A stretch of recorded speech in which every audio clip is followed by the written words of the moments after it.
Election کے دوران محبت جو شفقت جو ساتھ اعتماد رامسو عوام اور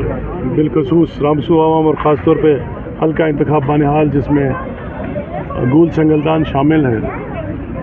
یہاں کے عوام نے بہت بردباری کا مظاہرہ کر کے، دور اندیشی کا مظاہرہ کر کے نیشنل کانفرنس کو یہاں سے بھاری اکثریت سے کامیابی دی۔ اس کا شکریہ ادا کرنے کے لیے ہم سب آج ہماری پوری ٹیم، ہماری پوری جماعت جو ہے یہاں ہمارے اپنے رفیقوں اور شفیقوں کا شکریہ ادا کرنے آئے تھے۔ اور آج ہمارے ساتھ ہماری ڈی ڈی سی کی چیئرپرسن میڈم شمشادہ شان صاحبہ بھی تھے، ڈی ڈی سی کے ہمارے کونسلر اور دیگر ہمارے پارٹی کے زعماء حضرات۔ ہم نے یہ سلسلہ الیکشن جیتنے کے بعد شروع کیا ہے، تقریباً آدھے سے زیادہ کانسٹیچوئنسی ہم کور کر چکے ہیں۔ ہم لوگ آج بھی 3 دن سے مسلسل ٹور پہ ہیں، بڑے ایکسٹینسو ٹور کیا، پہلے پوگل ملیگام کا کیا، اس کے بعد نیل کا کیا، اور آج یہ تیسرے دن کا جو ہمارا آخری اختتام تھا اس ہفتے کا، اسمبلی شروع ہونے سے پہلے وہ یہاں رامسو میں تھا۔ تو ہم نے ایک تو عوام کے پاس جا کے ان کا شکریہ ادا کر رہے ہیں اس ساتھ اور اعتماد کا، اور دوسرا عوام کے بیچ میں جا کے ان سے جاننے کی کوشش کرتے ہیں کہ ان کی تکلیفیں کیا ہیں، ان کی پریشانیاں کیا ہیں، ہم کیسے ان کو ان مصیبتوں میں، پریشانیوں میں ان کے لیے راحت کا سامان پیدا کر سکیں۔ اور ان دا مین ٹائم ہم نے ایک سلسلہ شروع کیا میٹنگز کا گورنمنٹ آفیشلز کے ساتھ، ریسپیکٹیو ڈپارٹمنٹس کے ساتھ، ہیلتھ کے ساتھ، R&B کے ساتھ، PWD R&B ڈپارٹمنٹ، PHE،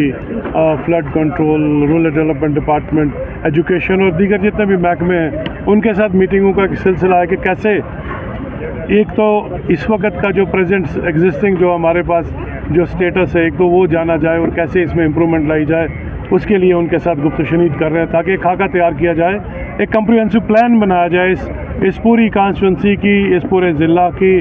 ایک ایکول ڈیولپمنٹ کا، اور وہ ہیلتھ سیکٹر، ایجوکیشن سیکٹر، باقی جو بیسک فیسلٹیز ہیں، روڈ نیٹ ورک ہے، آپ کا ڈرنکنگ واٹر ہے، الیکٹرسٹی ہے، اور باقی بچوں کے روزگار کے ایشوز ہیں، وہ ساری چیزوں کا ہم وہ ایک پلان بنا کے تاکہ اس کی ڈیولپمنٹ پہ اس کے لیے وہ لوگوں کے مسئلے مسائل ان کو حل کرنے کے لیے اس کا کام شروع کیا جائے۔ سر رامسو میں نہ صرف کالج بنانے کا، بلکہ میں نے اپنی بات میں یہ ذکر کیا کہ ہم ایک کمپریہنسو پلان بنا رہے ہیں کہ ہیلتھ سیکٹر کو کیسے امپروو کیا جائے، کہاں سٹاف کی کمی ہے،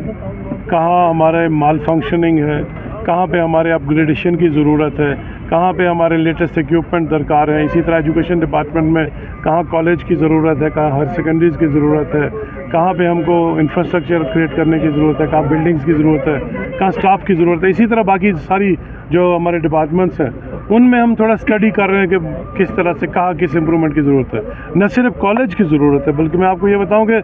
آج سے تقریباً 15 سال پہلے ڈوڈا کے اندر بھی یونیورسٹی کا کیمپس بنایا گیا، کشتواڑ کے اندر یونیورسٹی کا کیمپس بنایا گیا،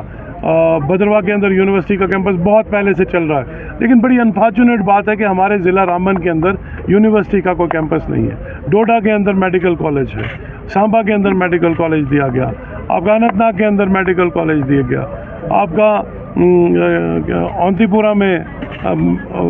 ایمز بن رہا ہے۔ یہ ہمارا بیچ کا یہ جتنا بھی یہ پورشن ہے یہ اپنا ضلع رامبن کا، اس کی طرف کسی کی نظر نہیں پڑی۔ ہم ایک بہت وائبرنٹ طریقے سے ایک ایسے مشن پہ کام کر رہے ہیں جس سے آج تک جو لوگوں کے ساتھ جو ناانصافیاں ہوئی، جو لوگوں کے ساتھ استحصال ہوا ہے، ہم مزید اس استحصال کو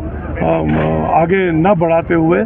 ہم یہ کوشش کریں گے کہ یہاں لوگوں کے جو، جیسے آپ نے کہا 20 سال پہلے یہاں پہ ہائر سیکنڈری ہونی چاہیے تھی، لیکن بدقسمتی سے ایسا ہوا ایک اگر اس وقت کی حکومت، اس وقت کے نمائندے جو ہیں، اگر ان کے پاس وہ سوچ، وہ ویژن ہوتا، وہ سمجھ ہوتی، وہ شعور ہوتا، تو شاید ہمارے کالج بھی بن گئے ہوتے، چاہے ہماری یونیورسٹیز بھی بن گئی ہوتی، اور ہو سکتا ہے ضلع رامبن کے اندر میڈیکل کالج کا ایک ایکسٹینڈڈ کاؤنٹر بھی ہو سکتا، ایک کیمپس ہو سکتا، تاکہ ہمارے بچے جو ہیں، آپ کو یہ معلوم ہوگا کہ خطہ چناب میں پوری ریاست میں سب سے جو لٹریسی کا جو ریشو ہے وہ ضلع رامبن کے اندر سب سے کم ہے، اور ہماری جو پاپولیشن ہے اس ضلع کی وہ صرف 4% پاپولیشن ٹاؤن میں رہتی ہے، باقی 96% پاپولیشن دیہات میں رہتی ہے، اور دیہات میں حالت اسکولوں کی کیا ہے یہ آپ بھی جانتے ہیں یا ہم بھی جانتے ہیں، دیہات میں ہسپتالوں کی حالت کیا ہے۔ میں آج ایک اسکول میں گیا، آپ یقین جانیے کہ اس کے اس کے دامن میں ہم کھڑا رہنے سے ڈر گئے کیونکہ اس کی وہ حالت تھی. پھر میں نے وہاں سے سی او صاحب سے بات کی, مدنحال یہ اپنا مڈل اسکول مدنحال سنگام میں, تو یہی حالت ہر جگہ پہ ہے. بہت کام کرنے کی ضرورت ہے, اس کو برک بائی برک بنانے کی ضرورت ہے, اور انشاءاللہ تعالیٰ چیلنجنگ تو ہے لیکن ہمارے پاس ریزولو بھی ہے, ول ہے, ایک ڈٹرمنیشن ہے, ایک ارادہ ہے, ایک مضبوط ایک جنون ہے کہ کام کریں گے, لوگوں کے لیے راحت کا سامان پیدا کریں گے. آج آپ نے شاید ہی کوئی ایسا ایم ایل اے دیکھا ہوگا, کوئی ایسی اس کی ٹیم دیکھی ہوگی جو الیکشن جیتنے کے بعد گھر گھر جا رہی ہو. مقصد صرف یہ ہے کہ عوام کو یہ احساس ہو کہ نمائندگی کسے کہتے ہیں, نمائندے کا رول کیا ہے. ہمارا رول اقتدار حاصل کر کے اپنے لیے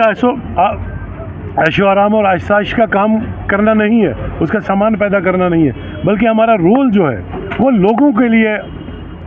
آسائش کا سامان پیدا کرنا ہے. تو اس مشن پہ ہم کام کر رہے ہیں. آخری سوال سر, رامسو کی سب سے بڑی شناخت جو بحال ہوگی وہ سجاد شاہین ہے, کیونکہ کہیں نہ کہیں میری جڑیں اسی سرزمین سے جڑی ہوئی ہیں. اور جس بات کا آپ نے ذکر کیا, یہ ایک نیکسس رہا ہے, یہ پولیٹیشین کمپنیز کا, کنٹریکٹرز کا ایک نیکسس رہا ہے, اور میری یہ کوشش رہے گی کہ میں اس نیکسس کو بریک کروں, میں اس نیکسس کو توڑ کے یہاں پہ لوگوں کی سنوائی ہو. یہاں پہ آج بھی ایک مافیا کام کر رہا ہے, بالکل اس مافیا کو ہم چلنے نہیں دیں گے. آج بھی ایک